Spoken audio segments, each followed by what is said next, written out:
Hi guys, and welcome to my very first YouTube video. Before we get started, let me introduce myself. I am Rick Ashley, aka the Smile Fairy. I am a registered dental hygienist and an entrepreneur. From this YouTube channel, you can expect dental related videos, business videos, and lifestyle videos. I'm so excited to start this journey because I have so much amazing content planned.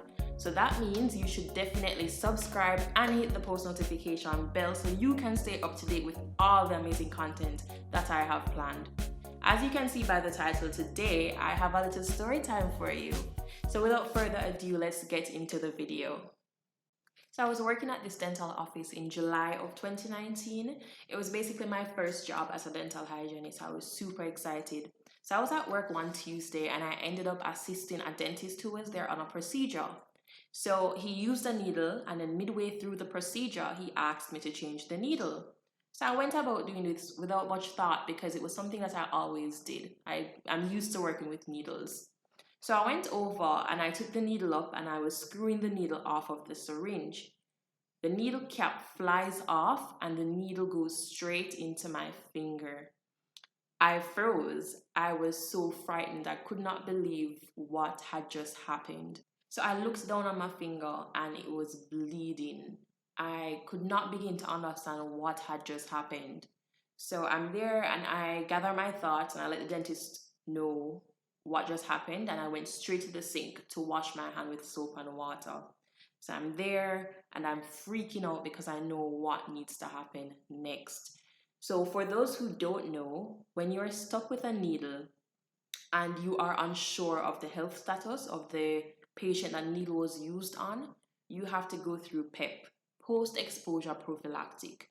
It's basically antiretroviral medications that you take for 28 days to prevent you from contracting any disease like HIV that the patient may have.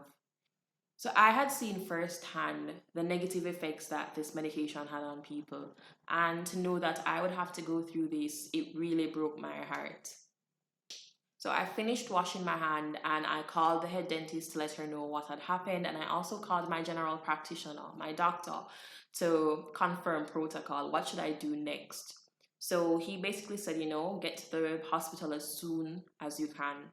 So I went to the hospital and they drew my blood to run some tests, and they also gave me a tetanus vaccine, which, side note, really hurts. It really hurts.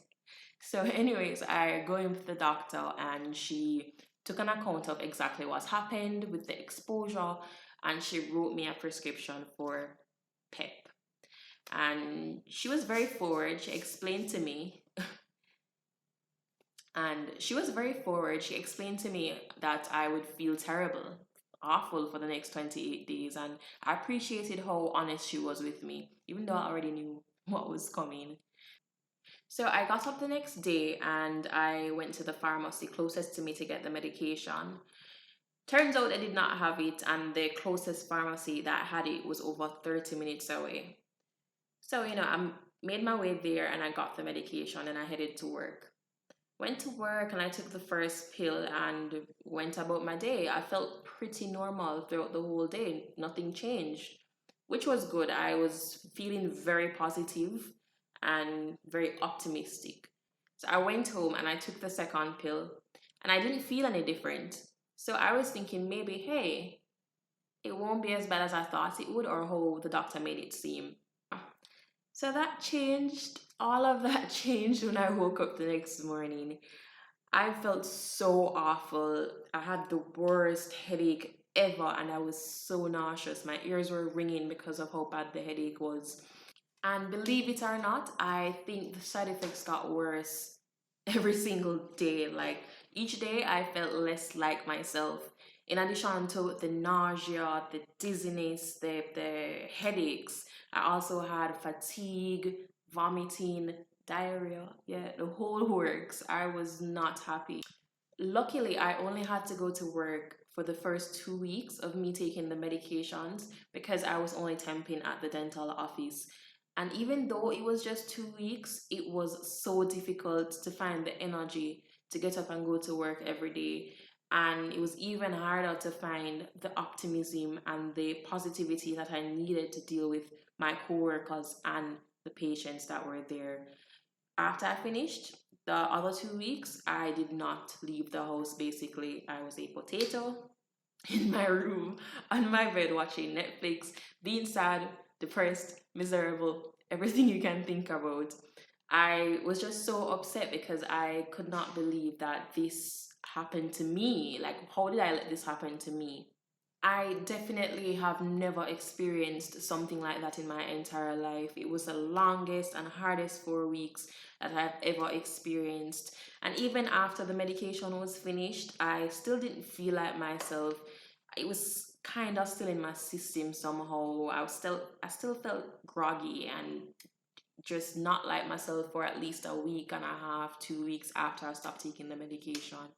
So I am so happy, so happy that that experience is done with. I am now happy, healthy, and disease free, and I'm 200% more careful when I'm dealing with needles.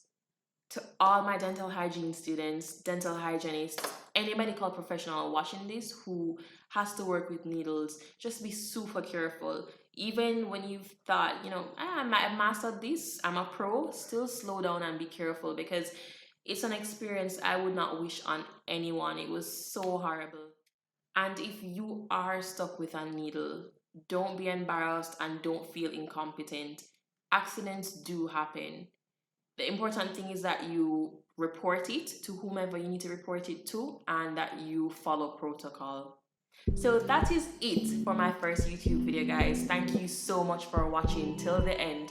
Before you go, give this video a thumbs up and comment below and let me know what you thought about the first video and what kind of content you would love to see from me in the future. Remember to subscribe so you can keep up to date with all the amazing content that I have planned. Till next time, bye.